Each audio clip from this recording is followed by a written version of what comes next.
오직 주의 사랑에 매여 내 영 기뻐 노래합니다. 우리 찬양 들으시고 강의 시작합니다.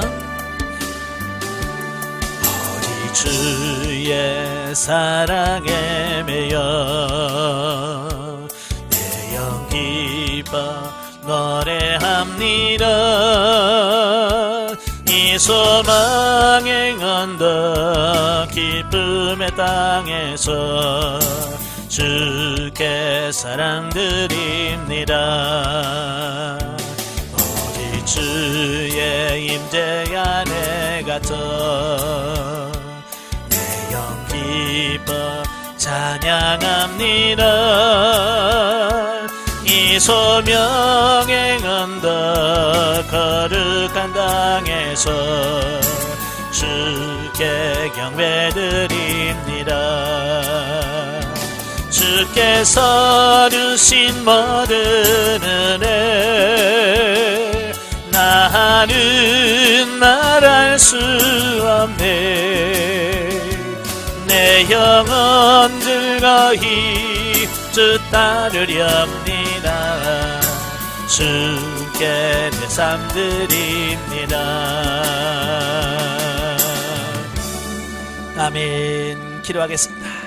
은혜로우신 아버지 감사합니다. 오늘도 우리를 사랑하셔서 훈련의 장소로 인도하시고 예레미야서의 말씀을 같이 상고하게 하셔서 감사합니다. 오늘도 말씀을 나눌 때 그 말씀들이 살아있는 말씀이요 생명의 말씀이 될 수 있도록 성령님 도와주옵소서. 시종을 주님께 맡겨오며 예수님의 이름으로 감사하며 기도합나이다. 아멘. 예, 이 시간에는 우리 예레미야 교재 229쪽입니다. 229페이지에 보시면 예레미야 26장이 나오게 되어지는데요. 26장의 내용이 뭐냐면 예레미야의 성전 설교와 그 결과에 대한 말씀입니다.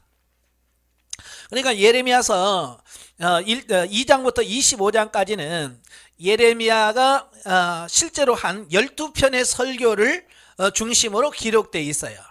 예, 그런데 이제 본장부터 26장부터는 본장부터 45장까지는 예레미야가 겪는 여러 사건들을 중심으로 기록을 하고 있다는 거예요. 예, 그 중에서 이제 1절부터 7절이 성전 설교에 대한 결과를 말씀하고 있거든요. 그러니까 25장까지 그 25장에 그 예레미야가 성전에 들어가서 설교를 하게 되죠. 그 설교에서 성전 설교를 들은 그 설교를 들은 사람들의 반응이 어떠냐? 이제 그 부분을 여기서 본문에 기록하고 있어요. 본단락은 소위 예레미야 성전 설교로서 유다의 형식적인 성전 예배를 책망하고 악행에서 돌이킬 것을 촉구하고 있는 내용이죠. 자, 그런데 본문에서 언급된 성전 설교는 예레미야 7장 1절부터 15절에 언급된 성전 설교와 동일한 내용으로 그 요약이라고 할 수 있어요. 그러니까 이미 7장에 했던 설교 내용과 거의 같아요. 다만 예레미야 7장 1절부터 15절이 성전 설교의 내용에 치중하여 보도하고 있다면 본문은 다음 단락과 연결돼서 설교의 결과, 그 설교를 들은 사람들의 그 결과에 대해서 말씀해주고 있다는 거예요. 자, 내용을 간단히 요약해보면 1절과 2절은 성전 설교가 선포된 시대적 배경에 대해서 시대적 배경에 대해서 설명을 하고 있고요. 또 3절부터 7절까지는 예레미야가 하나님의 명령에 순종하여 선포한 예언의 내용을 기록을 하고 있습니다. 자, 주제하시다시피 그 유다는 그 므낫세의 통치와 통치 55년과 그 아몬의 그 2년 통치 기간을 거쳐서 아주 극심한 우상 숭배가 횡행되어지는 어떤 그런 시점이라고 볼 수 있어요. 여기서 므낫세가 누구냐면 히스기야 왕의 아들이에요. 이제 히스기야는 참 경건한 왕이죠. 예. 근데 그 아들이 아버지를 안 닮은 거예요. 참 아버지만 닮아도 좀 괜찮은데 그 아버지를 안 닮은. 그래서 므낫세 기간은 55년인데요. 어찌 보면 남유다 왕 중에서 최고로 왕 노릇을 오래 한 사람이 아몬이에요.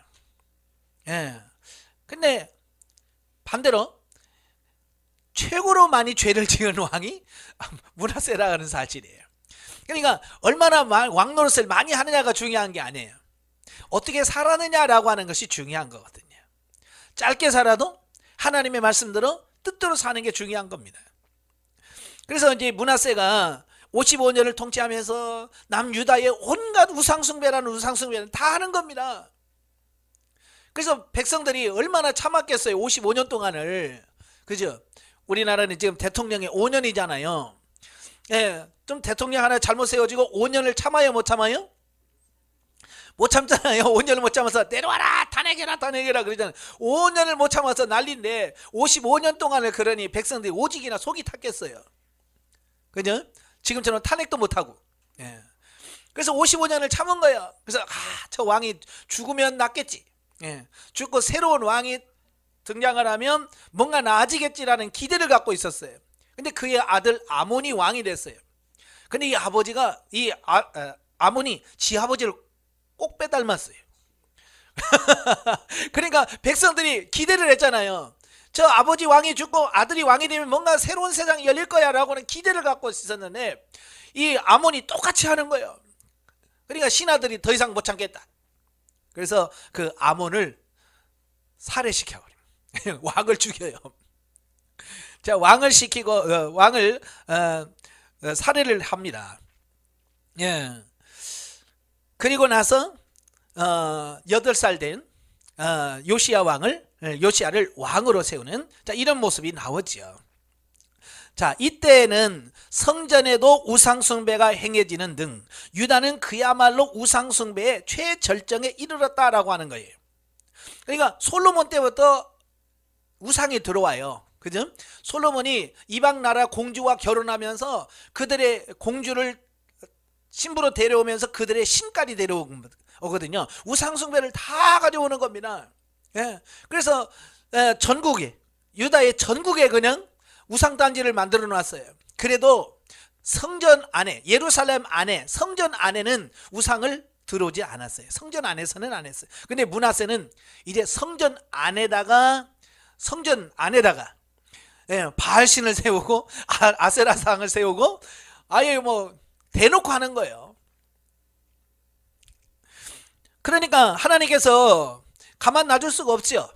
진노하실 수밖에 없는 겁니다. 그래서 유다를 멸망케 하는 원인이 바로 그 우상숭배였다라고 하는 거예요. 자, 물론 의로운 왕인 그 요시야의 종교 개혁은 유다에서 여호와 신앙을 어느 정도 회복케 하는 계기가 되었어요. 그러나 요시야의 종교 개혁은요, 강팍해진 백성들의 심령까지 개혁하는 데는 역부족이었다는 사실입니다. 그러니까 한번 우상숭배하고 빠지니까요, 이게 하나님께로 돌아온다는 게 쉽지 않더라는 얘기예요. 오늘날도 마찬가지예요. 뭐 신천지라든지 하나님의 교회라든지 이런 데 한번 빠진 사람이 거길 청산하고 다시 교회로 온다는 거 쉬워요, 어려워요? 진짜 어려웠거든요. 마찬가지예요. 이때 당시도 이미 백성들은요, 우상숭배에 너무 젖어 살았어요. 근데 요시야 왕이 야, 우상숭배 내려놓고 하나님께 와. 근데 이 백성들이 쉽게 오겠냐고요. 더 나가서 몸은 와 있어요. 몸은 성전에 와 있는데 이 사고와 가치관이나 이 영은 어디가 있어요? 우상숭배에 다 빼앗겨 있는 거예요. 그러니까 예배가 진실한 예배가 아니라 형식적인 예배를 드릴 수밖에 없었다는 얘기예요. 그러니까 예배를 안 드린 거 아니야. 제사를 안 드린 게 아닙니다. 그는 드렸어요. 그러나 이 안에서부터 우러나오질 않으니까 형식적인 제사가 될 수밖에 없었다는 얘기예요. 즉 백성들은 성전 예배 등을 통하여 겉으로는 하나님을 경외하는 듯 했지만 실제로는 여전히 우상을 숭배하며 하나님의 율법을 거스려 온갖 악행을 다 저질렀다라는 사실이에요. 예, 오늘도 마찬가지입니다. 여러분 자녀들 보십시오. 예, 부모님이 여러분이 교회 가라 그러면 어때요? 부모님이 하도 교회 가라고 그러니까 알았어 하고 가요. 가긴 가는데 교회에서 진짜 예배 드려요, 안 드려요? 안 드려요. 찬양할 때 입막 하다가 설교 시간 되면 깊이 들어가죠. 왜 그럴까요? 예, 본인이 하나님을 사랑하지도 않고 하나님을 만난 적이 없으니까 부모 잔소리 때문에 가긴 가. 왜? 안 가면 잔소리 듣고 또 요거도 먹으니까 가긴 가요. 그러나 이 안에서 하나님을 사랑하는 마음도 없지. 그런 것도 없으니까 가서 그냥 졸고만 오는 거야. 그래 집에 와서 뭐라고 그래? 아 예배 드렸잖아. 너 왜 좋냐? 아 그 강금만도 얼마나 고마워. 에? 강금만도 다 이거로 생각해. 이러면서 있으니 얼마나 답답하겠어요. 지금 이스라엘 백성이 그런 거야. 요시야 왕이 우상 다 버려. 그리고 교회 성전에서 예배 드려. 왕이 그러니까 어쩔 수 없이 오는 거예요. 왜? 안 오면 눈치 보이잖아요. 그렇지만 이미 마음이 하나님께 없으니까 형식적인 예배에 그칠 수밖에 없다라고 하는 거예요. 그러니까 겉으로는 다 나와서 예배도 드리고 절기도 지켜. 그러나 그의 마음은 이미 멀어져 있어요. 그러니까 변화가 나타나진 않는 거예요. 왜냐? 그러면서 백성들은 잘못된 성전 이해를 갖고 있었어요. 그러니까 유다 백성들이 그렇게 타락할 수밖에 없었던 이유가 뭐냐? 성전에 대한 개념이 잘 몰랐다는 거예요. 그들은 온갖 죄악을 다 행하면서도 성전에서 제사만 드리면 용서받고 구원을 얻게 된다고 생각함으로써 성전을 행악자의 도피처와 행악의 온상으로 만들어 버리면 물론 지극히 위선적이고 형식적인 성전 예배를 드림으로써 하나님을 못 얻겠다는 겁니다. 그러니까 세상에서 막 죄를 짓다가 그냥 성전에 가서 제사 한번 드리면 모든 게 다 끝난다고 생각한 거예요. 그러니까 삶과 예배와 교회 안과 교회 밖의 삶이 일치가 안 되는 거야. 요즘으로 말하면 이중적인 삶을 사는 거야. 교회 밖에서는 엉망으로 살고 교회 안에서는 거룩한 채 하는 똑같은 거예요. 오늘 한국교회의 모습가요. 이때 예레미야가 그렇게 눈물로 호소했던 하나님이 그들을 징계할 수밖에 없었던 유다의 상황과 너무 똑같은 거예요. 제가 예레미야서를 읽으면서 정말 하나님 앞에 하나님 어찌 그렇게 우리 지금 한국교회가 똑같은지요. 여러분 유다가 어떻게 됐어요? 망했잖아요. 유다가 망했어요. 예배 안 드려서 망한 게 아니에요. 제사 안 드려서 망한 게 아니에요. 그들도요 절기마다 제사 드렸고요 안식일마다 제사 드렸어요. 안 드린 게 아니에요. 근데 결국은 바벨론에서 철저하게 멸망되잖아요. 망하잖아요. 오늘 우리도 마찬가지예요. 예배 드렸다고 되는 게 아니에요. 예배 시간에 그 자리에 앉아있다고 되는 게 아니에요. 이 성전에 대한 개념이 그때 당시 유다 사람들이 가지고 있던 성전의 개념이 잘못되어졌다는 것을 말씀해 주고 있는 거예요. 오늘 똑같아요. 예?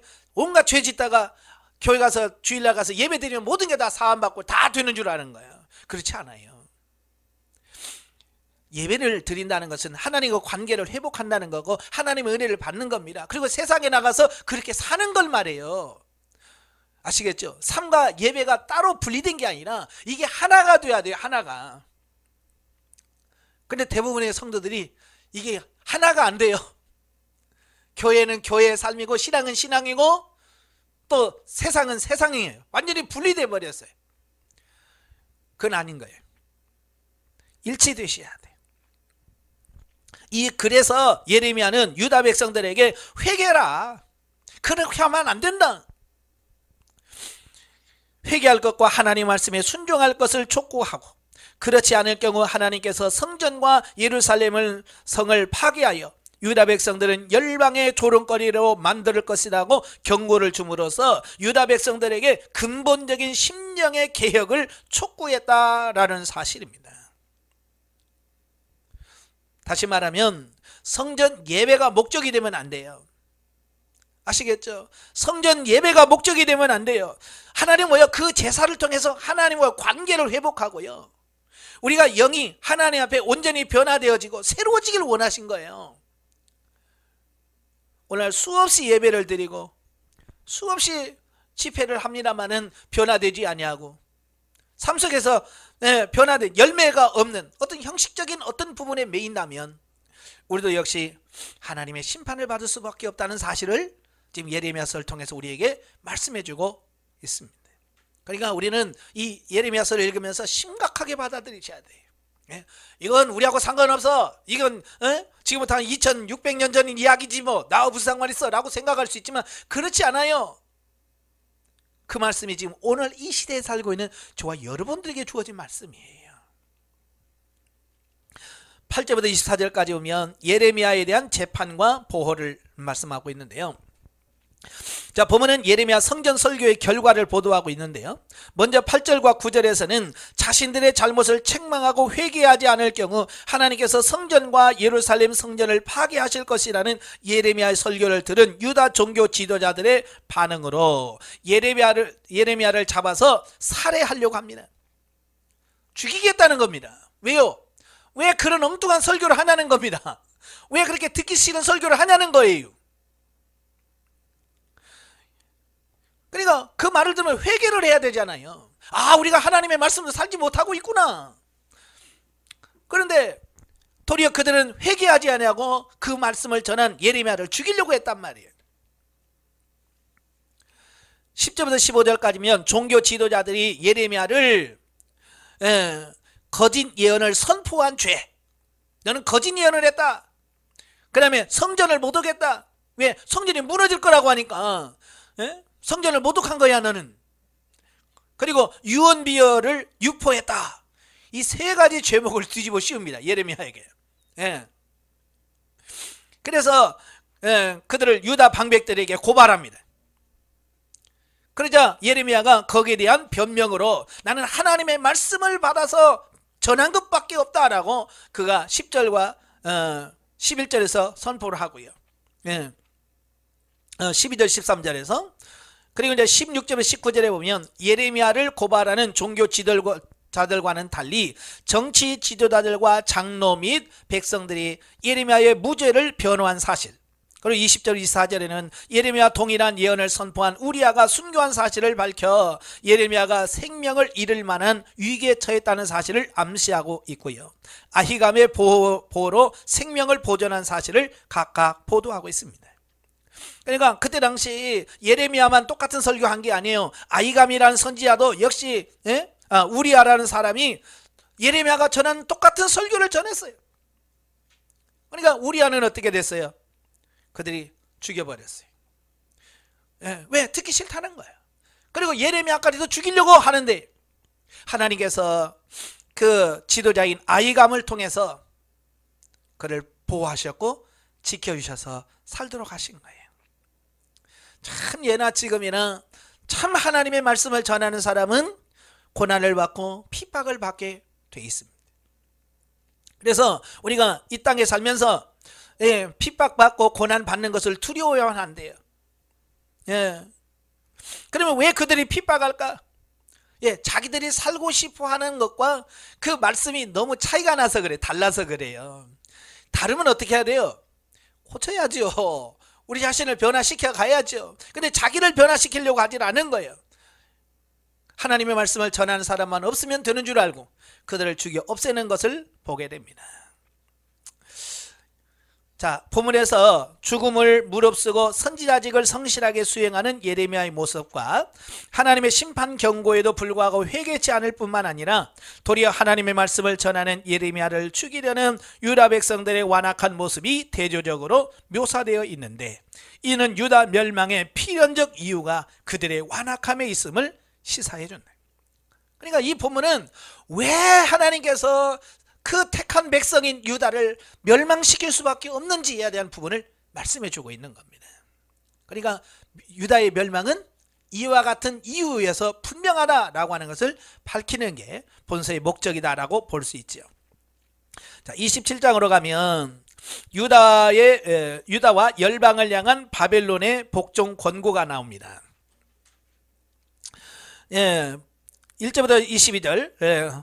자, 보면은 시드기야 통치 시대를 배경으로 하여 유다를 향한 심판 경고를 주로 언급하고 있는 27장부터 29장까지 계속되는 1년 기사의 계시 부분으로서 예레미야가 유다와 열방을 향하여 바벨론에 복종할 것을 권고한 사실을 보도하고 있습니다. 왜냐하면 유다뿐만 아니라 그 주변에 있는 많은 나라들, 블레셋이라든지 모압, 암몬 이런 나라들이 있잖아요. 이런 나라까지도 하나님께서는 심판하시려고 작정하고 계신 거예요. 다 심판하시려고 계획을 하시고 있기 때문에 이 말씀을 하시는 거죠. 그래서 본 예언이 주어진 시기는 시드기야의 즉위 초이며 1절의 여호야김은 시드기야의 5기로 여겨지고 있다. 예, 거기 여호야김으로 되어 있는데 사실은 시드기야가 맞습니다. 그래서 본문의 내용을 상쇄해 보면 1절은 예언의 본문이 주어진 시대적 배경을 말씀하고 있고 2절부터 11절까지면 유다와 반바벨론 동맹을 맺고 바벨론에 항거하고자 한 유다 주변 국가들을 향하여 바벨론의 주권을 인정하고 섬길 것을 권고하고 그렇지 아니할 경우 그들의 나라가 멸망하게 될 것을 경고한 내용이 나옵니다. 왜냐하면 이미 하나님께서 그렇게 계획하셨기 때문에 그것을 하나님의 뜻에 거스리는 것은 결국 하나님의 심판을 자초하는 거다.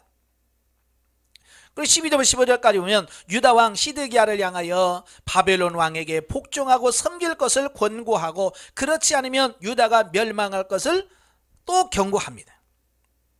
그리고 16절부터 22절까지 보면 유다 제사장들과 백성들을 향하여 성전이 있는 한 결코 예루살렘을 망하지 않으며 이전에 포로된 자들과 바벨론으로 옮겨진 성전 기구들이 다시 돌아올 것이라는 거짓 선지자들의 예언을 믿지 말고 바벨론 왕에게 순복할 것을 권하고 그렇지 않을 경우 예루살렘이 멸망할 것을 경고한 사실 및 그 확실성을 입증하기 위해 성전에 남아있는 기구들마저도 바벨론으로 옮겨지게 될 것이라 라고 하는 예언을 하고 있습니다.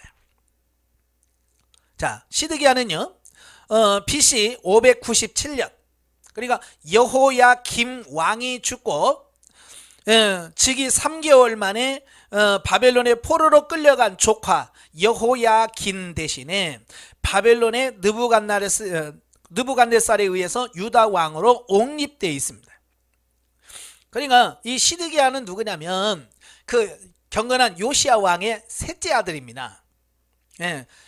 이걸 우리 잘 몇 번 이야기했는데 잘 기억하셔야 돼요. 그러니까 요시야 왕이 그 애굽 왕과 싸우다가 죽어요. 전사를 합니다. 그러니까 요시야 왕이 죽으니까 그 신하들이 그 요시야 왕의 세 아들 중에서 둘째 아들인 여호아하스를 이스라엘 왕으로 세워버려요. 요시야 왕이 죽으니까 요시야 왕의 두 번째 아들 여호아하스를 왕으로 세워요. 근데 그 애굽 왕이 예루살렘에 쳐들어와요. 요시야 왕을 죽이고 나서 들어와서 예루살렘을 정복하고 그 여호아하스를 포로로 끌어가버립니다. 애굽으로. 포로로 잡아가고 요시야 왕의 첫 번째 아들인 엘리야김을 여호야김이라는 이름으로 바꿔요. 바꾸고 유다의 왕으로 앉혀놓고 갑니다. 그래서 그 요시야 왕의 맏아들인 여호야김이 왕 노릇을 합니다. 그러다가 바벨론과의 전쟁에서 여호야김 왕이 죽어요. 그 여호야김이 죽으니까 이스라엘 백성들이 그의 아들 여호야김의 아들 여호야긴 김하고 긴하고 이름이 비슷비슷해서 우리가 헷갈리죠. 여호야긴을 왕으로 세웠어요. 근데 3개월 만에 느부갓네살 왕이 예루살렘을 정복하고 그 3개월밖에 안 된 그 여호야긴 어린 여호야긴을 사로잡아서 바벨론으로 포로 끌려가고 요시야 왕의 세 번째 아들인 이 시드기야를 왕으로 세웁니다. 그러니까 사실은 시드기야는 왕 될 자격이 없어요. 그죠? 근데 느부갓네살의 왕에 의해서 그냥 너 왕해. 그래서 갑자기 왕이 된 사람이에요. 그래서 어떤 신학자들은 이 시드기야는 어찌 보면 유다의 왕이 아니라 라고 해서 시드기야를 왕에서 빼버린 경우도 있어요. 왜냐하면 그걸 이어서 자식의 또 아버지가 아들의 아들에서 이렇게 되어야 되는데 그렇지 않고 왕위에 오를 수 없는 사람인데 그냥 느부갓네살이 세웠기 때문에 아예 시드기야를 왕으로 취급을 안 하는 사람도 있습니다. 신학자 중에서. 자, 어쨌든 그럼에도 불구하고 그는 국내의 친애굽파의 영향을 받아서 즉위 초기부터 계속해서 반바벨론 정책을 핍니다. 자기가 누구 때문에 왕이 됐어요? 바벨론 왕에 의해서 왕이 됐잖아요. 왕 될 자격이 없는데도 그 왕이 자기를 세웠어. 그러면 고마워서라도 충성해야 되잖아요. 그죠? 감사해야 되는데 그렇지 않고요. 이 친애굽파의 그 내신, 그래 국내 내신 중에서 이 친애국파들이 너무 많은 거예요. 예. 자, 우리나라에도 항상 뭐야 친일파 있고 친미파 있고 항상 그렇잖아요. 그래서 어떤 정책을 피면 친일파는 계속 일본하고 같이 해야 된다. 네? 친미파는 미국하고 같이 해야 된다. 요즘에 또 친중파 있어서 우린 중국하고 해야 된다. 그 내각 안에 항상 그런 사람들 있잖아요. 그래서 제일 발언이 센 사람에 의해서 끌려갈 수밖에 없지요. 그러니까 이 시드기하고 왕이 됐지만 궁중에는 이 친애급파의 입김이 센 거예요. 그러니까 왕이라도 그들의 의견을 존중할 수밖에 없고 그들의 말을 들을 수밖에 없었던 거예요. 그래서 그가 친바벨론 정책이 아니라 반바벨론 정책을 피게 되고 친애굽 정책을 피게 됩니다. 그래서 주변 국가들, 그러니까 주변에 있는 바벨론 블레셋, 에돔, 모압, 암몬 이런 나라들, 또 특별히 애굽까지 합쳐서 우리가 바벨론 정책을 피자. 그래서 우리 힘을 합쳐서 바벨론과 싸우자, 그런 거예요. 지금 세계사를 보면 그러잖아요. 지금 보면 그렇죠? 이제 중국이 막 급부상하잖아요. 그죠? G2라고 그래서 중국이 막 힘이 커져갑니다. 그러니까 지금 미국에서 계속해서 중국 압박을 하고, 야, 우리 반중 정책을 피자. 그래서 지금 미국하고 일본하고 호주하고 필리핀 뭐 이런 나라 쭉 인도까지 합쳐서 딱 치잖아요. 세계는 항상 그래요. 누가 크면 거기에 대응하기 위해서 정책을 핀단 말이에요. 그러니까 바벨론이 강대국으로 막 크니까 거기에 대해서 반발해서 주변에 있는 나라들이 모여서 야, 우리 힘 합치자. 왜? 각자 힘으로는 안 되니까. 그죠? 각자 힘으로는 바벨론을 이길 수가 없어. 그러니까 우리 힘을 합치자. 자, 그런 거예요. 거기에 누가 끼냐면 바로 시드기야가 주도권을 쥐고 야, 가자. 이제 그렇게 되어지는 거예요. 예레미야는 그 반대로죠. 야, 우리가 살려면 항복해야 된다. 항복해야 살지. 대적하면 안 된다라고 예레미야는 아무리 외쳐도 그걸 안 따라주는 겁니다. 자, 그래서 본문 3절에 보면 언급된 이방 사신들이 쭉 오지요. 이방 사신들이 시드기야한테 쭉 옵니다. 그 사신들은 누구냐면 바로 이 반바벨론 정책을 피기 위한 각 나라에서 보낸 사신들입니다. 그래서 시드기야는 이러한 자주성 회복 노력은 인간의 생각으로 볼 때 일견 매우 진취적인 행동으로 보이기도 합니다. 그렇죠? 나라가 망한다는데 목숨 걸고 나라를 지키자. 좋은 거예요, 나쁜 거예요? 좋은 거예요, 나쁜 거예요? 아니, 나라 망할 때 야, 나라 지키자 그런데 그건 좋은 거잖아요. 근데 지금은 하나님은 아니잖아요. 하나님의 뜻은 뭐예요? 바벨론에 항복하는 거예요. 그러니까 많은 사람들이 갈등할 수밖에 없는 겁니다. 만약에 예를 들어서 이런 거예요. 우리나라가 지금 망해갑니다. 근데 하나님께서 우리나라에 죄가 많아서 이 나라를 심판하신다. 그래서 하나님께서 이 나라를 치려고 막 하시는데 한쪽에서는 그래도 나라를 위해서 싸워야지. 만약에 그런다면 여러분 갈등하겠어요, 안 하겠어요? 이 나라가 망하면 나는 뭐가 되나? 그래도 이 나라가 망하면 안 되지. 하나님께서 망한다고 그래도 우리는 아마 독립할 것 같아. 독립운동을 할 것 같아. 예. 어쩌면 그게 육신적으로 맞잖아요. 근데 이건 육신의 뜻으로 봐야 되는 게 아니라 하나님의 뜻에서 봐야 돼요. 그러니까 예레미야가 왜 역적이 될 수밖에 없는지 아시겠죠?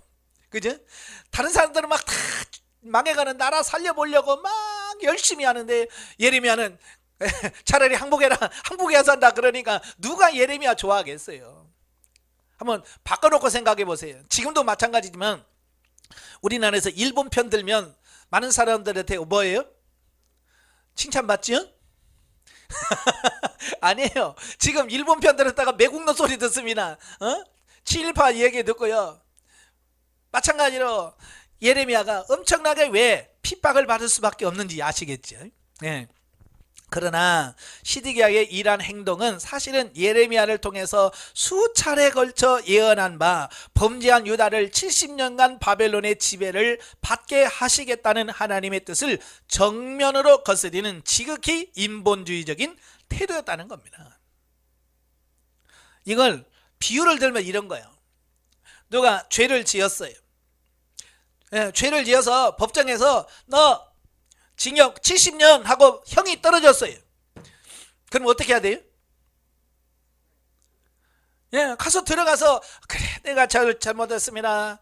내가 정말 죽을 죄를 졌습니다. 그러고 70년 동안 감옥에서 얌전하게 있으면 70년이 지나면 너 회개했지, 너 나가. 그렇게 되어지는 거예요. 그죠? 근데 죄를 지었음에도 불구하고 70년 너무 길어. 그래서 맨날 탈로 갈 생각만 해. 그래서 땅 파고 앉아있고 틈만 나면 도망가고. 그러면 어떡하겠어요? 더 형이 심해지겠죠. 그 70년에다가 탈주한 도주한 것까지 합쳐서 이제 계속 늘어납니다. 70년에서 75년 80년으로 계속 늘어나게 되는 거잖아요.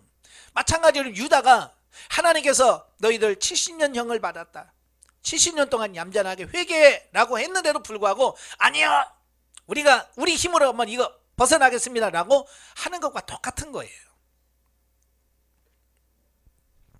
물론 시드기야의 이런 바벨론 정책은 예루살렘이 결코 망하지 않을 것이라고 예언한 거짓 선지자들의 선동에 이끌렸기 때문이다. 참 이게 중요한 거예요. 선지자들이 다 한 마음으로 예레미야의 말씀을 듣고 맞습니다, 회개해야 됩니다, 이래야 되는데 절대 우리나라는 망하지 않습니다. 우리나라는 망하지 않아요. 예레미야가 잘못된 겁니다 라고 예레미야의 말을 거스리는 거짓 선지자들이 등장했다라는 사실이에요. 그래서 이제 중요한 게 뭐냐면 누구 말을 듣는 것이 들어야 좋은가 라고 하는 부분이에요. 그래서 우리는 항상 선택을 해야 돼요. 누구의 말을 들어야 될 것인가. 근데 우리가 보면 보통 거짓 선지자들의 말은 일리가 있고요, 듣기 편하고요, 다 우리에게 좋은 거예요. 그죠? 이제 그게 특징이에요. 근데 하나님의 말씀을 전하는 참 선지자의 말은 항상 거슬려. 그죠? 마음에 안 들어. 이제 그 특징이 있는 거예요.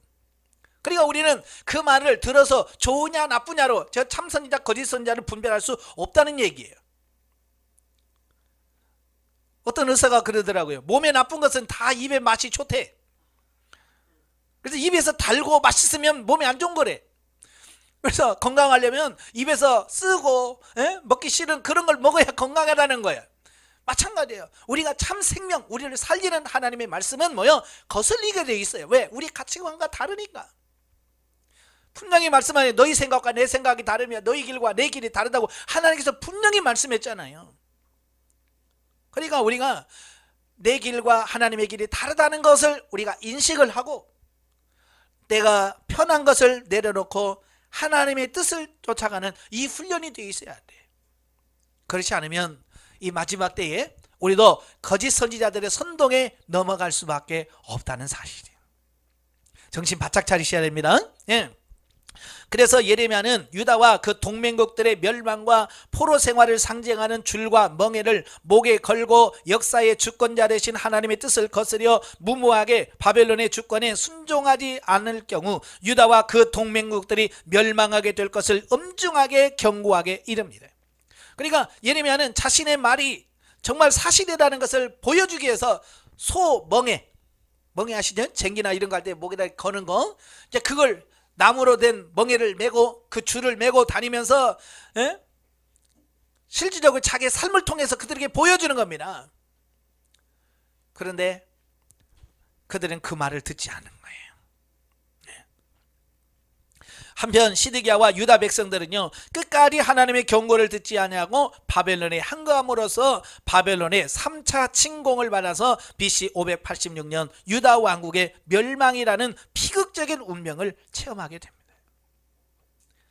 예레미야 말씀, 즉 하나님의 말씀을 들었다면 그들은 그렇게 비극적으로 끝나지 않았을 거예요. 이러한 본문에서 우리는 하나님의 뜻에 반하는 인간들의 노력이 얼마나 어리석고 허무한 일인가를 분명하게 직시함으로써 하나님의 뜻에 절대 순복해야 함을 깨달음과 동시에, 여러분, 하나님이 이길 수 있어요, 없어요? 하나님 이길 장사 있어요, 없어요? 없잖아요. 우리가 하나님이 이길 수 있는 방법은 딱 한 가지예요. 회개하고 주여 하고 굴복하는 거예요. 그러면 하나님께서 알았다, 내가 졌게, 내가 져줄게, 그러면서 하나님이 져주시는 거예요. 그 외에는 방법이 없어. 힘으로 하나님 어떻게 이겨? 하나님이 이길 수 있는 방법은 단 한 가지예요. 회개하고 눈물을 흘리며 주님 앞에 가는 거예요. 그러면 하나님께서 심판하시려고 했다가 아유 그래 알았다, 내가 바꾸지. 회개하면 하나님이 스스로 내가 졌다 그러고 바꿔주시는 죠. 그 외에는 우리가 하나님을 이길 수 있는 방법이 없어요. 성도들은 하나님의 말씀에 대한 묵상과 연구를 통해서 하나님의 이름을 빙자한 거짓 교훈의 유혹에 넘어가지 않도록 영적인 분별력을 길러야 할 것을 교훈받게 됩니다. 왜냐하면 거짓 선지자들이 끊임없이 유혹하거든요. 내가 성경 말씀을 모르면 우리도 미혹될 수밖에 없어요. 그래서 저와 여러분들이 성경을 공부해야 되고 성경을 읽어야 되는 이유가 바로 그런 거예요. 성경에서 분명히 뭘 말씀하시는지를 알아야 이단들이 뭐라고 해도 속아 넘어가지 않아요. 근데 우리가 모른단 말이에요. 말씀을 몰라요. 그러니까 성경 가지고 와서 이거 봐봐, 이 말이 그 말이야. 그래서 자기들의 입맛에 맞추어서 각색되어진 말씀을 들으면 그런가 하고 넘어가 버리는 거예요. 그래서 우리가 성경을 잘 알아야 돼요. 그래서 성경을 많이 읽으시길 바래요. 자, 영적이 봅니다. 유다는 바벨론 왕에게 항복하라는 하나님의 명령을 받는다. 그러나 이들의 이치에 맞지 않은 말씀이기 때문에 불순간다. 자기 마음에 안 드는 거예요. 그래서 불순종하는 겁니다. 우리에게 때때로 하나님의 뜻이 우리의 이치에 맞지 않는다 할지라도 말씀에 순종하고자 할 때 순종하는 마음을 주시고 알아들을 수 있는 방법을 깨닫게 하시며 순종할 때 영적 실제의 삶을 살 수 있게 역사하신다. 우리가 영적으로 변화되어 성숙하고 삶 속에서 순종하는 만큼 축복의 예언이 자연스레 이루어짐으로 영적 실제를 경험하게 된다. 그러니까 순종하려고 할 때 하나님이 역사하시는 거예요. 아시겠죠? 그러니까 맞냐 틀리냐 막 거기부터 따지지 마세요. 일단 하나님의 뜻이라면 순종하십시오. 그 다음은 하나님이 역사하실 거예요. 자, 28장으로 가지요. 28장은 이제 선지자 예레미야와 거짓 선지자 하나냐와 대립에 대한 말씀입니다. 세상에는 참 그 반대되는 여러 가지 반대되는 것이 꼭 존재합니다. 빛이 있으면 어둠이 있고, 기쁨이 있으면 슬픔이 있고, 진짜가 있으면 가짜가 있고, 참 선지자가 있으면 뭐가 있겠어요? 그렇죠. 거짓 선지자가 분명히 존재한다는 사실이에요. 예나 지금이나 똑같이 그렇습니다. 참 교회가 있으면 거짓 교회가 있고, 참 목자가 있으면 거짓 목자가 있고, 참 선지자가 있으면 거짓 선지자가 있는 거예요. 섞여 있어요. 그래서 우리가 분별을 잘 하셔야 돼요. 자, 본문은 시드기야의 통치를 배경으로 하여 참 선지자인 예레미야와 거짓 선지자의 대표격인 하나냐의 대립에 대해서 보도하고 있습니다. 먼저 본문을 간단하게 요약을 해보면, 자, 1절에서 4절에서 거짓 선지자인 하나냐가 바벨론의 주권에 복종할 것을 권고하는 예레미야의 예언에 대하여 두 해가 차기 전에 하나님께서 바벨론의 멍에를 꺾어 바벨론의 포로와 성전 기구들을 다시 회복하여 귀환하게 될 거라고 하는 사실을 예언합니다. 자, 보세요. 예레미야는 뭐라고 지금 예언하고 있어요? 예레미야는 바벨론을 항복해라, 그래야 산다. 그리고 너희들이 바벨론에 70년 동안 너희가 다스림을 받고 징계를 받고 그 다음에 하나님께서 회복할 거다라고 예레미야가 그 말씀을 전하는 겁니다. 근데 하나냐는 뭐라고 말씀하냐면, 야, 2년만 있으면 하나님께서 바벨론을 칠 것이고, 바벨론으로 포로로 끌려갔던 사람들 다 돌아올 것이고, 그 바벨론 왕이 가져갔던 성전 기구들도 2년만 있으면 다 돌아온다. 자, 여러분, 이 두 가지 예언 중에서 여러분에게 선택하라면 뭘 선택하겠어요? 예레미야처럼 70년 선택할래요? 아니면 하나냐가 말하는 2년 선택할래요? 여러분 성경을 아니까 그래도 70년이요 그러겠죠. 만약에 그걸 전혀 모르는 상태에서 두 사람이 똑같은 사실인데 이렇게 서로 다른 예언을 한단 말이에요. 누구는 70년 고생해야 된다고 그러고 2년만 하면 된다. 그럼 누구 말 듣겠어요? 그렇죠. 2년이 소망이죠. 여러분들 다 가능성이 많아. 그 사람들에게 끌릴 수밖에 없어요. 그렇게 차이가 나는데 누가 예레미야의 말 듣겠어요? 70년 말씀 누가 듣겠어요? 예. 그래서 이 거짓 선지자가 예언하는 거예요. 사람들은 듣기 좋고 편하고 이런 걸 선택하게 돼 있어요. 진리냐 아니냐를 따지질 않아요. 그래서 5절부터 15절까지 보면 하나냐의 예언에 대한 예레미야의 반박으로 바벨론의 멍해가 계속될 것을 예언한 사실을 말씀해 주고 있습니다. 예. 하나냐는 2년 만에 다 돌아올 거다. 근데 예레미야는 아니다. 너희는 망할 거다. 70년 동안 바벨론에 가서 해야 된다. 이 얘기를 계속 하고 있는 거예요. 참 예레미야도 참 속 터지겠죠. 예. 자, 그에 대한 대응으로 하나냐가 자신이 하는 예언의 신빙성을 입증하기 위해서 유다와 열방에 대한 바벨론의 지배를 상징하는 예레미야의 목에 있던 멍에를 취하여 꺾어버려. 그리고 자신의 예언이 사실이라고 예언합니다. 그러니까 지금 예레미야는 멍에를 메고 다니면서 하나님께서 이렇게 해라, 이 멍에를 메라 라고 말하는데 하나냐가 그 멍에를 뺏어가지고 그냥 막 꺾어버리는 거예요. 봐라, 봤지? 이렇게 하나님께서 승리할 거야. 이제 그러는 거예요. 여러분, 멍에 꺾었다고 하나님께서 바꾸겠어요? 그래서 12절과 17절에서 뭐라고 말하냐면 하나님께서 예레미야에게 하나냐가 꺾어버린 나무 멍에 대신에 쇠 멍에를 만들어서 다시 해라. 여러분, 나무 멍에는 어때요? 쉽게 부러질 수 있지요. 근데 쇠로 만든 멍에는 부러지겠어요? 안 부러지겠어요? 안 부러지겠죠. 이것은 뭐예요? 고난의 강도가 더 강해질 것을 말씀해 주고 있습니다. 그러니까 예레미야의 말을 듣고 그냥 항복했으면 편안하게, 그래도 조금 힘들지만 그래도 무난하게 70년 갈 수 있었어요. 그런데 그들이 반역하고 거부함을 통해서 70년 동안 바벨론 생활하면서 엄청난 고난을 받게 되어지는 그런 부분을 보게 되는 거예요. 예, 그래서 쇠멍에를 다시 준다는 것은 유다 백성들의 70년간의 포로 생활이 변개할 수 없다는 것, 예, 이것을 확증하는 사실이고, 또 예레미야가 거짓 선지자 하나냐의 죽음을 예언한 사실과 그 성취를 각각 보도하고 있습니다. 예, 넌 죽으리라. 그러니까 죽잖아요. 하나냐 거짓 예언하는데 하나님께서 너를 죽게 할 거다. 그러니까 진짜 죽잖아요. 거기서 누가 참 선지자냐 라고 하는 부분이 분명하게 걸려요. 여러분, 참 선지자의 말은 선포되면 그 말씀이 어때요? 반드시 성취되어집니다. 그런데 거짓 선지자는 듣기는 좋아도 성취가 안 돼요. 그래서 우리가 열매를 보고 나무를 안다는 말이 있잖아요. 예, 그래서 이런 결과를 잘 보시고 선택을 잘 하셔야 됩니다. 예, 그래서 거짓 선지자와 참 선지자의 분별은 참 어려워요. 귀로 들어서는 우리가 분별하기 어려워요.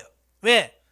우리는 육신을 갖고 있기 때문에 편하고 듣기 좋고 이런 말씀이 너무 귀에 와닿기 때문에 그렇거든요.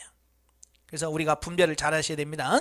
자, 전장에서도 언급하다시피 시드기야 4년 곧 BC 593년은 시드기야가 유다 주변들과 반바벨론 동맹을 맺고 바벨론에 항거하고자 한 때란 말이에요. 따라서 유다 백성들 사이에는요, 유다의 독립과 포로 회복에 대한 기대가 상당히 고조되어지고 있습니다. 거짓 선지자 하나냐는 바로 이러한 국민적 기대와 분위기에 편승해 하나님의 이름을 도용하여 두 해가 차기 전에 하나님께서 바벨론의 멍에를 꺾고 포로민들을 귀환시킬 것이라고 예언함은 물론 그 예언의 진정성을 강조하기 위해서 예레미야의 목에 걸린 멍에를 취하여 꺾기까지 한 것이다 라는 사실이에요. 그러니까요, 이 거짓 선지자들은요, 기가 막히게 그 시대적 필요와 상황들을 아주 적절하게, 시기적절하게 이용할 줄 안다는 사실이에요. 그래서 나라가 어떤 재난이 오면 꼭 거짓 선지자들은 그 재난을 빙자해서 봐라 하나님이 징계하신다 심판하신다 그러고요. 예, 항상 그 시대적인 흐름을 편성해요.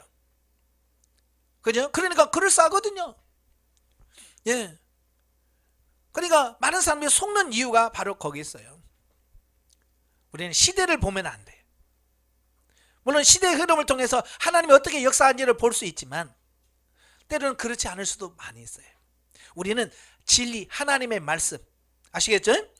예, 하나님의 말씀을 따라서 순종할 수 있는 삶이 되셔야 돼요.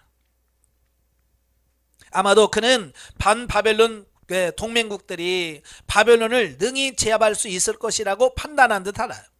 그리고 그것은 분명 인간의 판단으로는 실현 가능성이 높았을 것이다.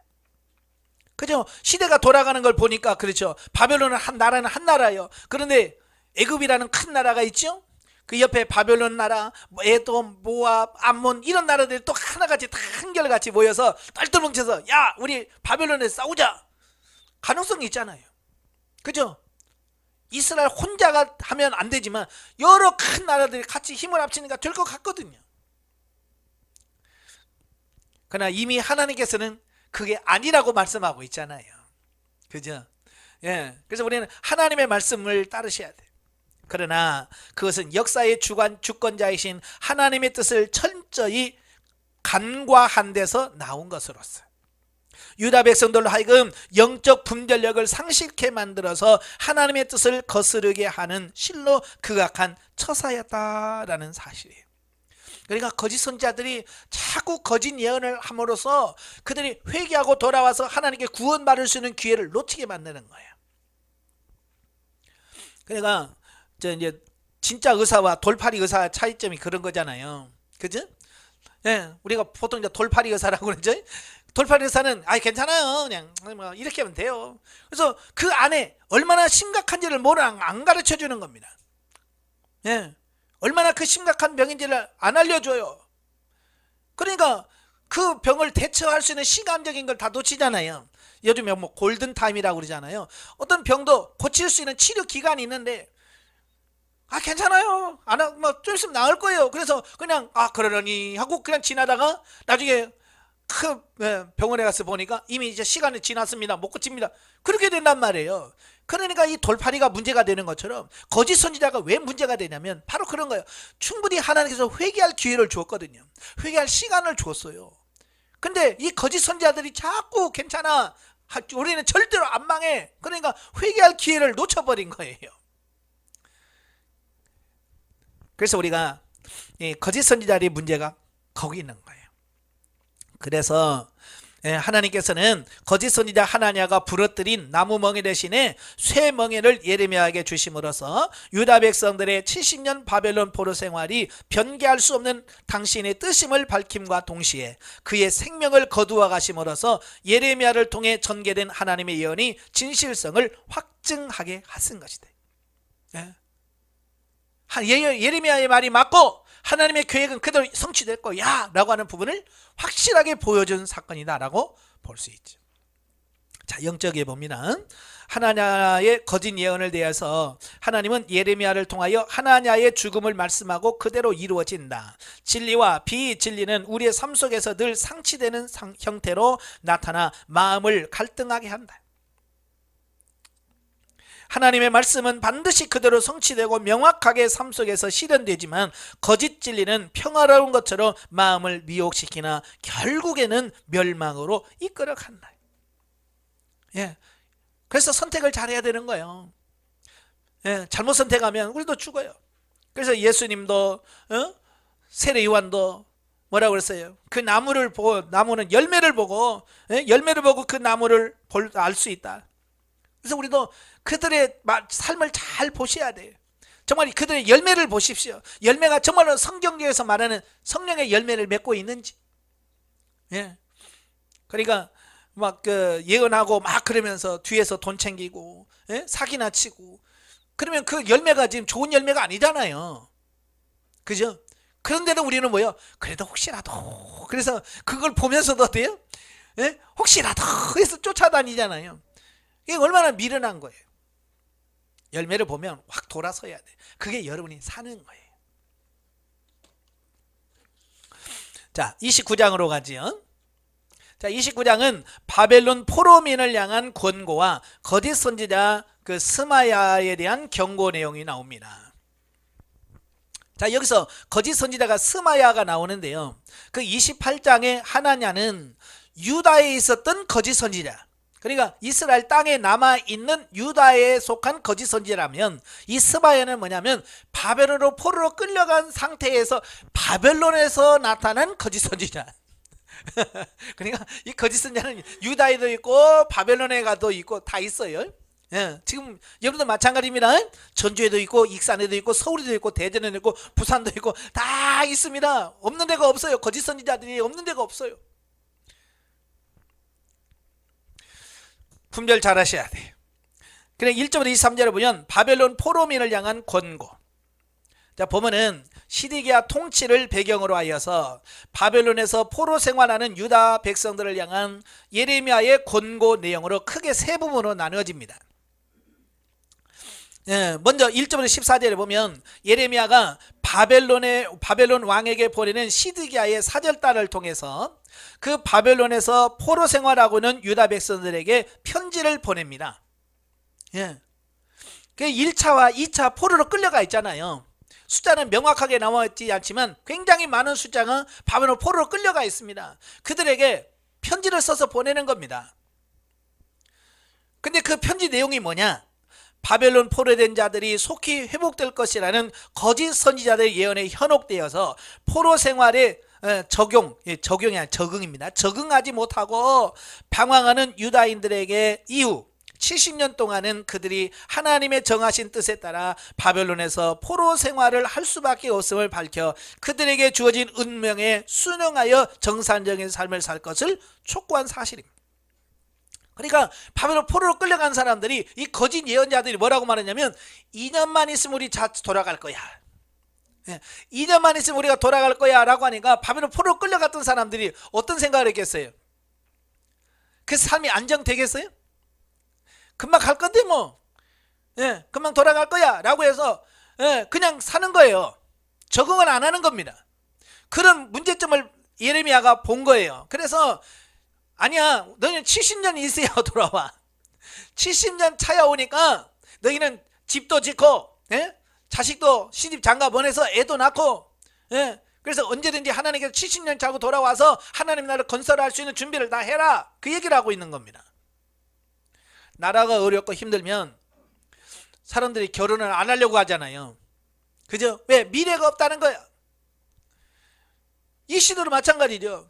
바벨론 포로 끌려간 사람들이 어떻게 될지도 모르는데 시집가고 장가가서 애 낳겠어요? 안 낳겠죠. 그러면 나중에 그들이 본국으로 돌아오려고 애를 안 낳으니까 나중에 돌아와도 뭐 자식 후손들이 없는데 뭐 회복이 되겠어요? 안 되죠. 그래서 예레미야는 먼 미래를 바라보면서 그러지 마, 가서 시집도 가고 장가도 가고 집도 사고 해서 70년 채워. 그래서 돌아왔을 때 하나님 나라를 세워라 라고 말씀하는 겁니다. 그러면서 뭐예요? 그들이 하나님의 뜻에 순종하여 살면서 지난날의 잘못을 회개하고 전심으로 하나님을 찾으면 하나님께서 그들을 다시 회복시킬 것을 예언합니다. 왜 하나님께서 바벨론으로 포로로 끌려가게 만들었어요? 왜? 회개하고 정신 차리라는 겁니다. 우상숭배하며 범죄하던 그들을 그곳에서 회개하고 정말 하나님을 찾기를 원하셨어요. 그게 하나님의 교회 가신 바예요. 그리고 15절부터 19절까지 보면 예레미야가 거짓 선지자들의 거짓 예언에 미혹되어 자신들이 하나님께서 속히 회복시킬 것이라는 라고 오해한 바벨론 포로 유다인들에게 하나님께서 유다 본토 거주 유대인들을 하나님께서 많은 재난을 통해 진멸하실 것을 예언함으로써 포로 귀환이 속히 이루어질 것이라는 예언이 거짓된 것임을 밝혀 바벨론에서 포로 생활하는 자들이 유다 본토 거주 유다인들보다 더 복된 존재임을 시사하여 그들로 하여금 포로 생활에 잘 적응하도록 유도한 사실을 보도하고 있습니다. 그러니까 본토에 남아있던 유대인들도 오해를 했었잖아요. 그죠? 전에 말씀을 드렸어요. 오해했어요. 뭐냐면 바벨론으로 포로로 끌려간 사람들은 죄인들이고 남아있는 자기들은 의인이라고 생각한 거예요. 그죠? 그래서 우리는 하나님의 뜻대로 말씀대로 살아서 하나님께서 우리에게 이런 포로로 끌려가지 않게 하셨다. 근데 예레미야가 뭐라고 그래? 착각하지 말어. 바벨론으로 뭐 죄 많이 지은 사람이 바벨론 포로로 끌려간 줄 아느냐? 아니라는 거예요. 의롭고 경건한 자들을 그들을 바벨론으로 옮겨주시고 너희는 심판하시려고 하나님 남겨준 거야 라고 말했어요. 예, 바로 그 말과 똑같은 것이 끌려갔던 사람도 마찬가지죠. 끌려갔던 사람들도 우리가 죄인인가? 우리가 죄인이고 본토에 남아있는 사람 복받은 사람인가? 라고 하는 생각을 갖고 있을 때 아니야, 반대로 하나님이 너희를 의로운 자를 너희를 거기다가 불러서 너희를 정결케 하고 거룩케 하고 깨끗게 하시려고 하시는 하나님의 뜻이 있어 라는 메시지를 선포하는 거예요. 그러니까 우리는 저주받아서 끌려왔어 라고 생각했던 사람들이 예레미야의 말을 듣고 무슨 생각을 했겠어요? 그렇구나, 하나님은 이런 계획을 가지고 우리를 보내셨구나. 그러니까 거기서 회개하고 거룩하게 하고 깨끗게 하는 어떤 그런 부분을 할 수 있게 되어지는 거죠. 자, 끝으로 20절부터 23절에서 바벨론의 포로된 백성들을 거짓 예언으로 미혹한 거짓 선지자 곧 아합과 시드기야에 대하여, 여기서 아합과 시드기야는 이 바벨론에 끌려가서 사역한 거짓 선지자들입니다. 그러니까 스마야만 있는 게 아니고 또 아합도 있었고요, 시드기야라는 거짓 선지자도 있었습니다. 예. 그래서 그들에 대하여 그들이 바벨론 왕 느부갓네살에 의하여 화형에 처해지는 준엄한 심판당하게 될 것을 예언한 사실을 보도하고 있습니다. 그러니까 느부갓네살 왕이 그 이스라엘 백성들을 포로로 끌어왔는데 이 포로들이 말이야 적응을 안 하고 맨날 반발이나 했었고 반역이나 해달라고 이렇게 하니까 왕의 마음이 편하겠어요? 안 편하죠. 불안한 겁니다. 그러니까 선동하는 이 아합과 시드기야를 잡아다 화형을 시켜버려요. 왜? 그래야 반역을 하지 않기 때문에. 이미 주디하다시피 예레미야가 본 예언을 선포할 당시에는 이미 유다가 BC 605년 1차 포로, 또 BC 597년 2차 포로에서 2번 끌려가 있거든요. 두 차례 걸려서 바벨론의 침공을 받아서 상당수의 많은 유다인들이 바벨론으로 포로로 잡혀가 있었습니다. 물론 이들 가운데는 거짓 선지자들도 포함되어 있었죠. 이들은 낯선 포로지에서 망향의 한을 삭히지 못하는 유다인들의 향수와 정서를 토양으로 삼아 조속한 시일 내에 포로 귀환이 이루어질 것이라는 거짓 예언을 유포함으로써 백성들로 하여금 그들에게 포로 생활이라는 징계를 내리시는 하나님의 뜻을 망각하게 함은 물론 귀환에 들뜬 소망으로 인하여 포로 생활에 적응하지 못하고 정상적인 일상생활조차 포기한 채 부유처와 같이 방황하는 삶을 살게 만들었다고 말이에요. 그러니까 포로로 끌려간 사람들에게 소망을 주는 것은 괜찮아요. 좋은 거죠. 그러나 그 허황되고 거짓된 예언을 통해서 아까도 말한 것처럼 회개할 기회를 놓쳐버리게 하고요. 그죠? 회개할 기회를 놓치게 하고 하나님께서 계획하신 바 그들이 정결케 되고 거룩하게 되고 하나님의 백성으로 되어지는 이런 부분들을 어떻게 해요? 살 수 없게 만드는 실수를 범했다는 사실이에요. 그러니까 예언을 하더라도 정말 하나님의 말씀을 바르게 전해주는 게 중요한 겁니다. 그러니까 점쟁이들이 점칠 때 보면 둘 중에 하나예요. 그냥 막 저주를 막 퍼부어가지고요 겁이 덜컥 나게 만들어서 돈을 많이 내게 하든지 아니면 그냥 잘 된다고 막 복 받을 거야 막 그러면서 막 좋게 기분 좋게 해가지고 돈을 덜컥 내게 하든지 둘 중에 하나예요. 거짓 선지자도 둘 중에 하나입니다. 거짓 선지자도 막 협박을 해가지고 막 겁을 팍 줘가지고요 하나님하고 자기 말 듣게 만드는 사람들이 많아요. 그죠? 꼼짝 못하게 내 말 들어, 내 말만 들어야 돼, 내 말 안 들으면 다 죽어 뭐 이렇게 해가지고요 자기 말만 듣게 만들어 버려요. 그래서 자기 종 만들어 버리는 겁니다. 또 하나는 뭐야? 막 소망만 주는 거야. 희망만 막 주는 겁니다. 잘 될 거야, 복 받을 거야, 하나님 축복하실 거야 막 계속 그래서 그 축복만 줘가지고 말이죠 푹 떠서 그래 내가 복 받을 거야 그러면서 그냥 사는 거야. 둘 다 문제가 심각해요. 둘 다 하나님의 뜻이 아닙니다. 정말 때로는 하나님께서 뭐 어떻게 하실 것인지를 정확하게 알고 가르쳐 줄 수 있는 이런 부분이 되셔야 돼요. 자, 이에 예레미야는 바벨론의 포로 생활하는 유다인들에게 편지를 써서 안 되겠다, 저렇게 놔두면 안 된단 말이에요. 그래서 편지를 써서 70년의 포로 기간이 하나님의 뜻이다, 이건 변할 수가 없다, 그래서 재천명해주고 거기 가서 정상적인 삶을 살아라는 거예요. 70년 살 때 뭐 천막 치고 살겠어요? 아니요, 똑같이 집 짓고, 네? 결혼하고 그렇게 해서 밭도 일구고, 그래서 정확하게 살라는 거예요. 그 다음에 지난날의 잘못을 회개하고, 그 다음에 하나님을 전적으로 의지하도록 촉구함과 동시에 백성들을 거짓 예언으로 미혹하는 거짓 선지자들에게 준엄한 심판을 경고한 것이다. 이러한 본문은 오늘날 우리들에게 우리가 범죄하여 하나님의 징계를 처했을 때 취해야 할 올바른 태도가 무엇인지를 가르쳐주고 있습니다. 즉 하나님의 징계를 어떻게든 벗어나려고 하기보다는 하나님의 징계에 순응하며 그 가운데 하나님께서 주신 고난의 원인이 무엇인지를 깨달고 회개하며 하나님을 전심으로 찾는 것이어야 된다. 아멘. 예. 만약에 여러분 자녀들 어렸을 때 잘못하고 막 그러면 저 가서 무릎 꿇고 쏟아라 그러고 있잖아요.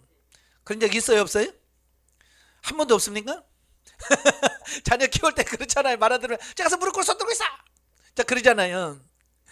근데 그 아이가 진짜로 무릎 꿇고 탁 있으면 어때요? 마음이 짠해가지고 됐어, 일로와 그러잖아요.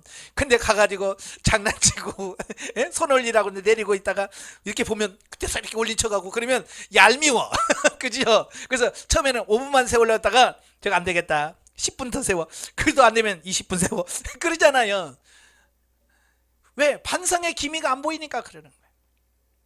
그러니까 하나님께서 우리에게 반성할 기회, 이걸 징계 기간을 주시면 그걸 받아들이고 그 속에서 철저하게 내 자신을 벗어나려고만 하지 말고 그 안에서 나 자신을 정결케 하고 거룩케 하는 이 삶이 필요하다는 얘기를 하고 있는 거예요. 자, 두 번째 단락은 24절부터 32절까지 보면 이 거짓 선지자 스마야에 대한 경고입니다. 자, 보면은 바벨론 포로민 가운데 섞여 살면서 유다 백성들을 거짓 예언으로 미혹하여 예레미야를 대적한 거짓 선지자 스마야에 대한 경고가 나오는데요. 24절부터 28절에서는 예레미야의 편지에 대한 스마야의 반응으로 유사장 스바냐에게 예레미야를 처단할 것을 요구하는 편지를 써 보낸 사실을, 29절 32절에는 스바냐로부터 스마야의 편지를 내용을 전해들은 예레미야가 거짓 선지자 스마야의 비극적인 종말과 관련된 예언을 다시 편지로서 써서 바벨론 포로민에게 보낸 사실을 보도하고 있습니다. 그러니까 예레미야가 편지를 써서 보내니까 그 편지를 보고 이 바벨론에 있던 거짓 선지자가 스마야가 편지를 써서 보내는 겁니다. 누구한테 보내냐면 그 유사장 스바냐. 유사장은 누구냐면 그 성전에서 성전 질서를 책임지고 있는 제사장이에요. 예. 그러니까 성전에서 소란을 피우면 잡아다 가두고, 때로는 벌도 주고 이렇게 하는 그 모든 것을 책임져지는 사람이 누구냐면 스바냐거든요. 그에게 편지를 씁니다. 너 왜 예레미야를 그렇게 엉뚱한 소리 하는데 왜 살려두느냐는 거예요. 빨리 처리해버리라는 겁니다. 자, 그 편지를 받은 스바냐가 그 편지를 그대로 예레미야에게 보여주는 겁니다. 봐라, 이 거짓 선지자 스마야가 이런 편지를 써서 보냈다. 그러니까 예레미야가 그래? 그래서 다시 편지를 써서 넌 죽을 거야. 하나님이 너 심판할 때 징계할 거야 라고 하는 편지를 써서 다시 보내는 내용이죠. 자, 앞단락에서 살펴보았듯이 예레미야가 바벨론에서 포로 생활하는 유다인들에게 보낸 편지의 내용은 거짓 선지자들의 예언을 정면으로 반박하는 것이었을 뿐만 아니라 거짓 선지자들의 자체에 대해서 매우 공격적인 것이었다라는 것이에요. 특히 예레미야의 편지 내용은 그 거짓 선지자들의 입지를 크게 위태롭게 하는 것이었던 바.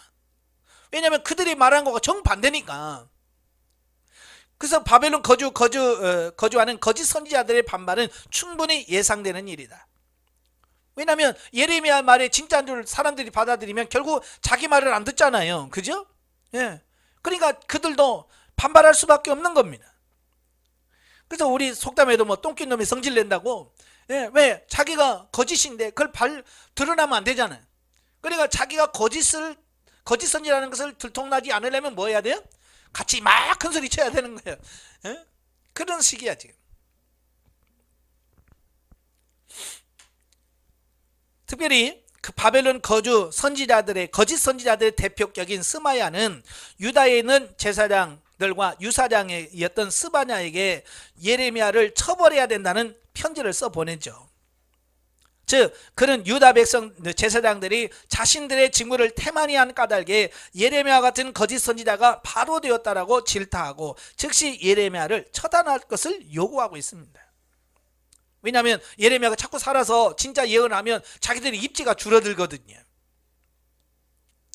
자, 그런데 유사장 스바냐는 예레미야에 대하여 매우 호의적이었던 마, 예레미야를 징계하지 아니하고 도리어 스마야의 편지 내용을 예레미야에게 다 읽어줍니다. 이에 예레미야는 다시 바벨론 포로민들에게 편지를 써서 스마야가 하나님과 무관한 거짓 선지자임을 밝혀 그로 하여금 스마야의 거짓 예언에 현혹되지 말도록 당부하고 스마야에 대해서는 하나님의 준엄한 심판을 경고하고 있습니다. 여러분 거짓은요 시간 문제니 반드시 들통이 나게 되어 있습니다.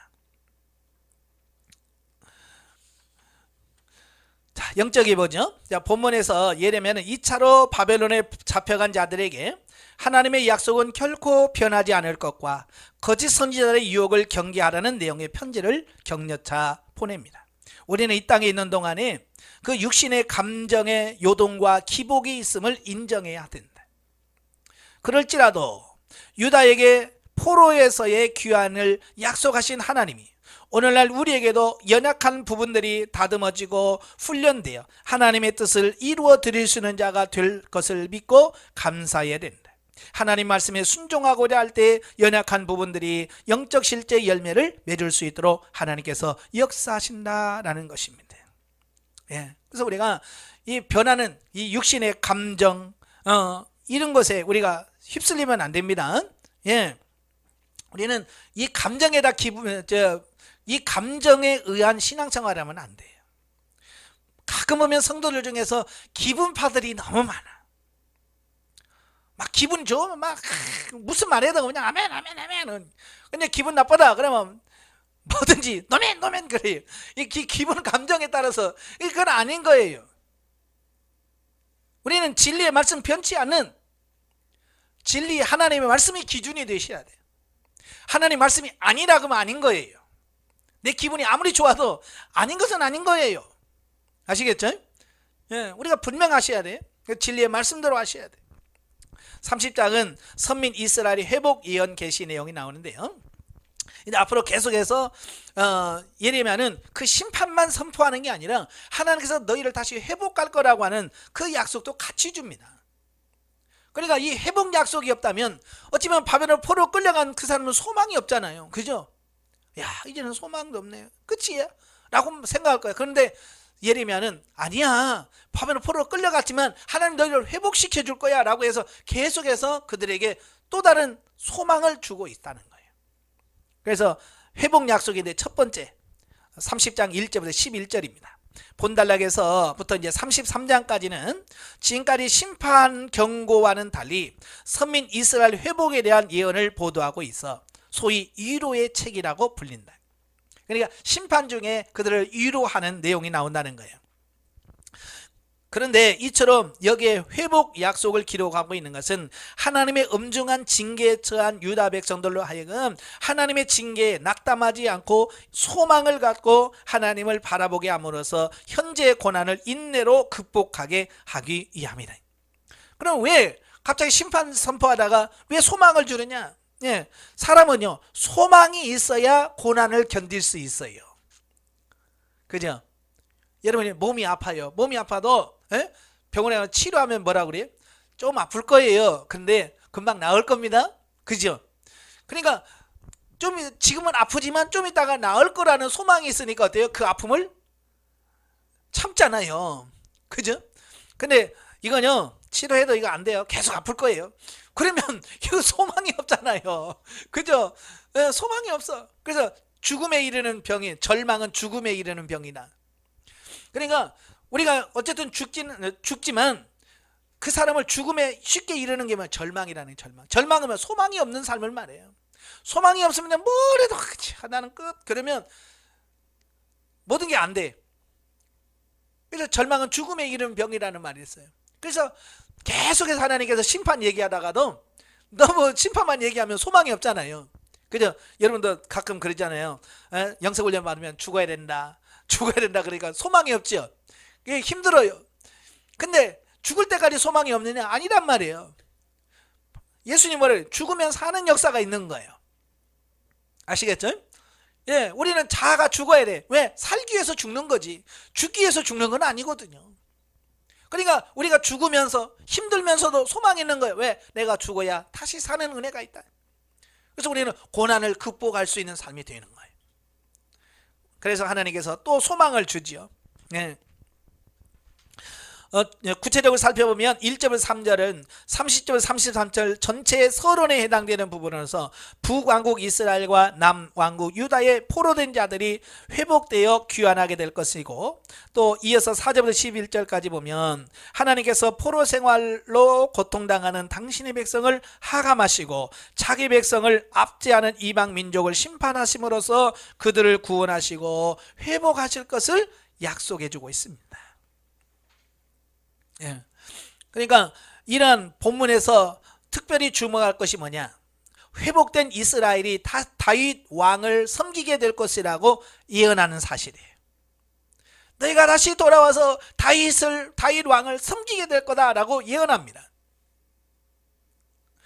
그런데 이것은 영적인 의미로 우리가 이해를 해야 돼요. 예. 왜냐하면 바벨론 초기 포로기 이후 이스라엘 역사에서 다윗의 후손이 실제로 왕위에 오른 일이 없기 때문이다.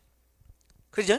분명히 예레미야는 뭐라고 했어요? 너희가 회복되어서 다시 다윗 왕을 섬기리라 그랬는데 사실 포로로 돌아와죠. 그 다음에 또 이스라엘 왕이 없습니다. 총독이 있습니다. 대신 총독으로서 계속 큰 제국의 지배를 받고요. 왕이 없어요. 예수님 당시에 왕이 있었지요. 누가 왕이죠? 헤롯이잖아요. 헤롯 왕이 있었어요, 유다에. 그러나 헤롯은 진짜 유대 왕이 아니에요. 왜냐하면 그는 혈통적으로 다윗 왕의 후손이 아니기 때문이에요. 그는 이두메 족속이에요. 에돔 족속이란 말이에요. 예. 혈통적으로 에돔 족속이에요. 그러니까 이스라엘 왕이 될 수가 없어요. 그 여기서 말하는 그 다윗의 왕은 누굴까? 그러니까 다윗 왕을 섬기리라 그랬는데 그러면 예레미야의 예언이 잘못되어졌나? 라고 생각할 수 있지만 영적으로 이걸 봐야 된다는 얘기예요.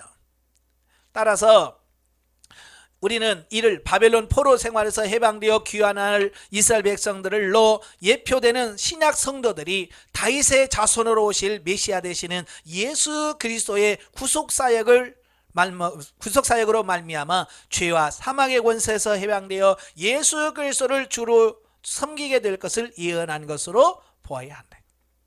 예, 그러니까 예레미야가 너희가 다윗을 왕으로 섬길 거야 라고 말한 그 다윗의 왕이 누구냐? 다윗의 후손으로 오신 예수 그리스도를 말씀하는 거예요. 예. 그리고 거기서 말하는 이스라엘은 뭐예요? 신약시대에 해방되어질 당신의 백성들. 예, 오늘 신약교회를 예표한다라고 볼 수 있습니다.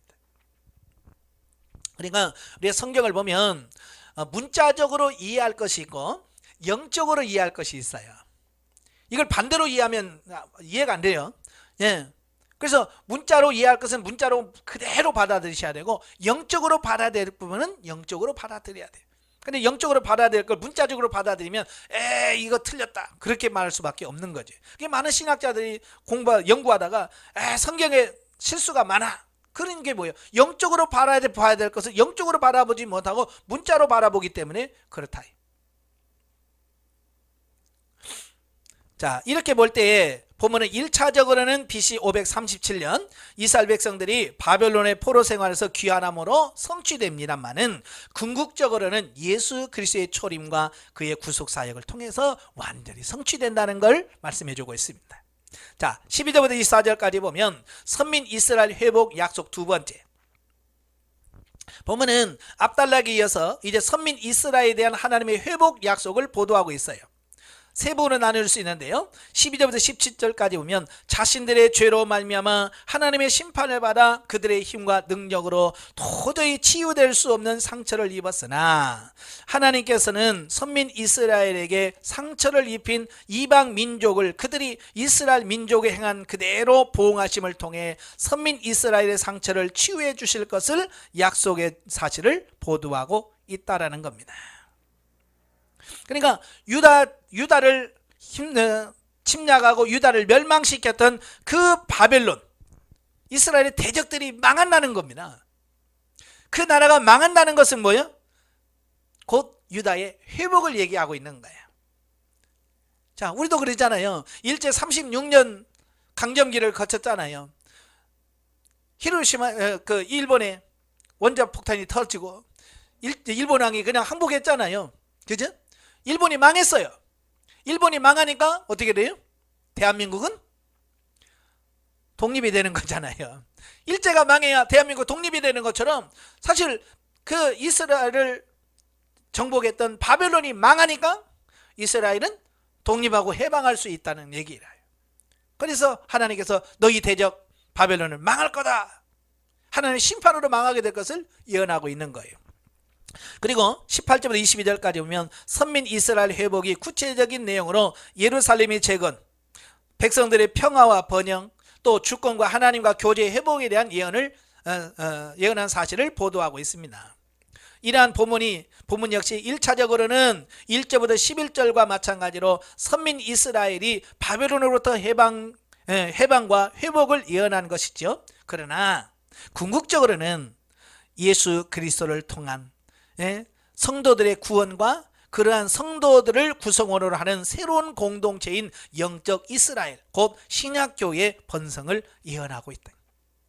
그러니까 그 예레미야가 지금 회복을 예언하는 것은 단지 육신적인 이스라엘만이 아니에요. 물론 육신적인 이스라엘도 회복되지만 거기서 말하는 회복될 이스라엘은 예수 그리스도를 통해서 이루어질 신약교회를 말씀하고 있는 거예요.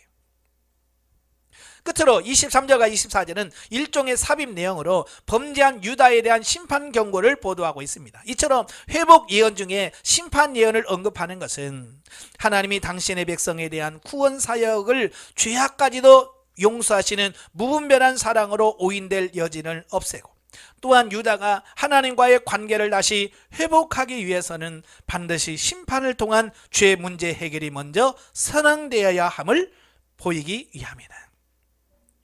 그러니까 하나님께서 용서를 하시되 전제가 뭐예요? 그들 회개라고 하는 처절한 회개라고 하는 과정을 전제로 한 용서거든요. 예.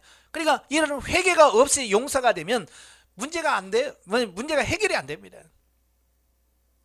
제가 말씀드렸지만 그 예전에 그 다윗과 그의 아들 압살롬이 형 암논을 죽이고 모압으로 도망가잖아요. 예?